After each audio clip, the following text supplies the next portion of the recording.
we have some scattered thunderstorms kicking off that 4th of July holiday weekend, but I'll show you why it's the storms that bookend the weekend I'm more concerned about in a moment. It's going to be a busy weekend on Kentucky's roads. We're live in Lexington tracking the start of holiday weekend travel. A man convicted of kidnapping a man who was later murdered learns his punishment. We'll show you the sentence a judge gave him.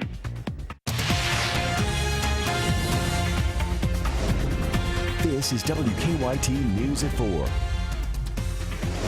Welcome to WKYT News at 4 on this Friday. I'm Amber Philpott alongside Jennifer Palumbo. Our holiday weekend is off to a cloudy and humid start across the area. This is a live look at downtown Lexington, where the city's holiday festivities kicked off this morning. And it looks like we'll be dodging showers and storms throughout the long weekend. We begin with WKYT Chief Meteorologist Chris Bailey. And Chris, some places are seeing rain right now. Yeah, we're getting in on the scattered stuff right now. Had a threatening sky early this morning into parts of the area. It didn't really pan out for many of us.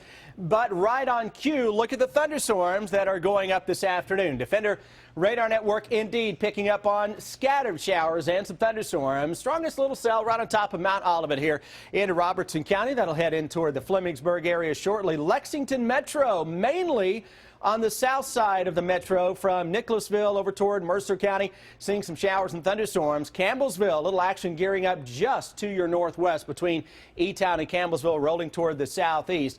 That future hour-by-hour radar this evening showing whatever is out there is very, very kind of few and far between, and a lot of that will begin to dissipate as we go deeper into the evening, leaving us with a pleasant overnight. And look at what's coming for the day on Saturday. Cold front is on top of the area. Now behind that, some very nice air. That's your Saturday. It's your Sunday and your Monday, the 4th of July, getting more of my attention. I'll show you why with some thunderstorms that try to crash the fireworks parties in just a few minutes. We'll see you then, Chris. Millions of Americans are hitting the roads and taking the skies this afternoon for the long holiday weekend.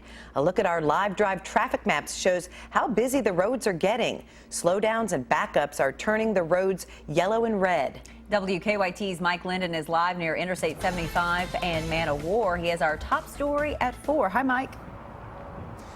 Well, Jennifer and Amber, if you're traveling for the weekend by land or by air, travel experts say the 4th of July holiday weekend is one of the busiest travel weekends of the year. Now, according to AAA estimates, nearly 43 million Americans will travel this weekend, again, by the roadways or by the air. That's 5 million more than Memorial Day weekend and enough to make it the 4th busiest Independence Day weekend on record. Now, for those flying out of Bluegrass Airport, officials say to expect minor delays and to pack your patience when traveling by air. Those passengers that are not familiar with it can cause a delay sometimes just because they're not familiar, and it may back up others. However, you can see today the line is moving very fast. It's been a great pace for our passengers. Now, TSA officials want to remind passengers that if you are traveling by air this holiday weekend, that fireworks of any kind are not allowed in carry-on bags or checking in a bag. Live in Lexington, Mike Linden, WKYT. Mike, thanks so much. If you are traveling on the ground this weekend, remember KSB kicking off their Drive Sober or Get Pulled Over campaign. Troopers will be looking for drunk drivers at safety checkpoints throughout Kentucky. If you are on the road today, you'll want to be careful. Just as the holiday travel weekend begins, the government has released a report showing a surge in traffic deaths. Deaths rose more than 7% in 2015. It's the deadliest driving year since 2008. Safety experts say the improved economy and low gas prices led to more people on the roads last year. 2.5 years after the murder of a University of Kentucky chef, the man convicted of kidnapping him now knows his punishment. Timothy Ballard received 25 years in prison. His attorney asked the judge to shorten the sentence because Ballard testified against the killer, but the judge refused and gave Ballard the maximum sentence. Alex Johnson was beaten to death and stuffed in a barrel in 2013. His killer was his friend and business partner, Mark Taylor. Ballard's attorney says he's been trying to make up for what he did. He helped the police locate Mr. Johnson's body. He pled guilty and took responsibility for his actions in the case. He cooperated with the Commonwealth prior to trial and met with them on 2 occasions. He testified at trial, and he apologized to the family. The convicted killer, Mark Taylor, will be formally sentenced in 3 weeks. The jury recommended he spend 49 years in prison. Investigators need help finding the family of a man hit and killed while walking on Interstate 75 in Berea. A car hit the man around 11 last night near mile marker 77 in the southbound lanes. The Richmond Register reports the man was Artis Lee Davis from Georgia. If you know anything about him, you're asked to call the Madison County Coroner's Office. The driver who hit Davis did stop and wait for help. We're working on a number of other stories for WKYT starting at 4:30. Sam Dick joins us now from the newsroom with a look at some of the news in progress. Good afternoon, Sam. Good afternoon. Another Kentucky county issuing a warning about an increase in bear sightings. The Whitley County Sheriff says his office has seen a jump in calls this week about bears. The sheriff says most of the recent sightings have been along Eatontown Road in the Woodbine community and in the Bee Creek area. During the past few weeks, bears have also been spotted by people in Pulaski and Boyle counties. We'll have more on the bear sightings on WKYT News coming up at 4:30. A Central Kentucky family doing what they can to help flood victims in West Virginia. The Martin family of Richmond has relatives living near the floods, and they decided to collect pet food to help animals in need after the disaster. We'll show you how you can donate coming up on WKYT News at 5 o'clock. And a final farewell today in Central Kentucky to legendary NFL coach Buddy Ryan. The longtime coach was best known as a defensive whiz, the coordinator of the 1985 Super Bowl champs, the Chicago Bears. His funeral was this afternoon in Lawrenceburg. He died Tuesday at the age of 85. His pallbearers included some famous faces from the NFL. And his sons Rex and Rob Ryan both worked for the Buffalo Bills. After retiring from coaching, Buddy Ryan moved to Anderson County, where he raised horses. We'll show you how he's being remembered today on WKYT News at 5:30. That's a look at some of the news in progress on this Friday. Jennifer and Amber, back to you. Sam, thank you. Now to some stories making headlines across the nation at 4. Today, Attorney General Loretta Lynch addressed the criticism she's received this week. Republicans and Democrats alike have been critical about Lynch over a private meeting she had with former President Bill Clinton on Monday. Diane Gallagher has the latest on the controversy. Was it just a cozy chit-chat or a conflict of interest? What on earth were you thinking? Certainly my meeting with him raises questions and concerns, and so, believe me, I completely get that question. Attorney General Loretta Lynch admits that she did spend about half an hour talking with former President Bill Clinton when he walked onto her plane on a Phoenix airport tarmac Monday, but claims the conversation was social, grandchildren and golf, and never touched on her department's investigation into Hillary Clinton's use of a private email server. He spoke to me, spoke to my husband, for some time on the plane, and then we moved on. Still, Republicans like Donald Trump and even some Democrats have been critical of the situation. I don't think he was thinking, and I think that the Attorney General made a mistake as well. And at the Aspen Ideas Festival, Lynch said she understands. And I certainly wouldn't do it again. Because I think it has cast this shadow over what it should not, over what it will not touch. Now, Lynch confirming today that while she is not recusing herself from the Clinton case, she will not be the decider. She will accept the recommendations of her team of prosecutors. So I had already determined that that would be the process. Well, Lynch says the private plane exchange with Bill Clinton did not change her role in the case. It did prompt her to explain it to the public. It's important to make it clear that that meeting with President Clinton does not have a bearing on how this matter is going to be reviewed, resolved, and accepted by me. In Washington, Diane Gallagher. Loretta Lynch and Bill Clinton have known each other for decades. He nominated her to be U.S. Attorney for the Eastern District of New York in 1999. President Obama is pushing Congress to pass a bill to fight the Zika virus. The president said today a vaccine could be developed in fairly short order if Congress acts fast enough. He made the remarks after being briefed by top health officials. There is a bill in Congress, but it's been stalled for weeks.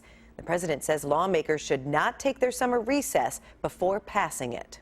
Turkish media says authorities have identified 2 of 3 suicide bombers responsible for an airport attack. 44 people died when bombs went off at the airport in Istanbul. A news agency says 2 of the suspects were Russian nationals. The investigation into the 3rd suspect's identity is ongoing.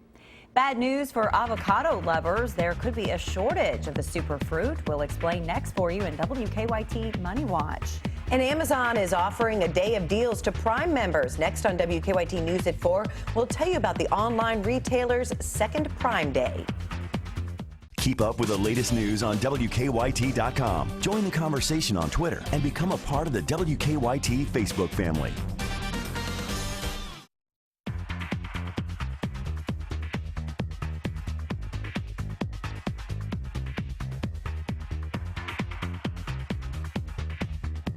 If you are planning to serve guacamole this holiday weekend, you'll want to stock up on avocados. That begins today's Money Watch. The Los Angeles Times reports there may be a serious shortage of the popular superfruit. Growers are blaming last week's record-breaking heat wave in California that burned avocado trees and made fruit unfit to sell. Amazon will hold its second ever Prime Day later this month. The around-the-clock sales for Prime members begins at midnight on July 12th. New deals will be offered every 5 minutes. Amazon will also offer deals to Prime members between July 5th and the 11th, leading up to Prime Day. Self-driving cars might be sent back to the future. Federal regulators are investigating Tesla's autopilot mode after a driver died in a crash while using the feature. Tesla called the crash a rare circumstance, saying it's the first known fatality in more than 130 million self-driven miles. The company admits the software isn't perfect and says drivers using it still need to be alert. One airline is offering a way to get through security checks faster. JetBlue now plans to cover enrollment fees of the TSA PreCheck program for its frequent flyers. With the TSA PreCheck, flyers who are considered low risk can go through an expedited security screening. The airline's offer comes at a time where airports have been seeing long security lines, causing passengers to miss flights. Apple is in talks to buy rival streaming service Tidal, according to the Wall Street Journal. Tidal is run by Jay-Z, but has struggled to gain new users. The deal would let Apple boost its own music service by bringing in more music from artists such as Kanye West, Rihanna, and Beyonce. It's the 10th largest jackpot in U.S. history. Tonight's Mega Millions drawing is an estimated $415 million. No one has won a Mega Millions jackpot since back on March 8th. Mega Millions is played in 43 states, including Kentucky, plus the District of Columbia and the U.S. Virgin Islands. I'm Deanne Stevens, out and about with the University of Kentucky cheer team. What did they do all summer? We're about to find out when we return here on WKYT. All right, a lot of folks cheering on a cold front to give us some better weather for the weekend. How about it gives it for maybe 1.5 days? We'll talk about that and break down a potentially heavy rain event for the 4th of July in a moment. Now, your hour-by-hour forecast with Chief Meteorologist Chris Bailey.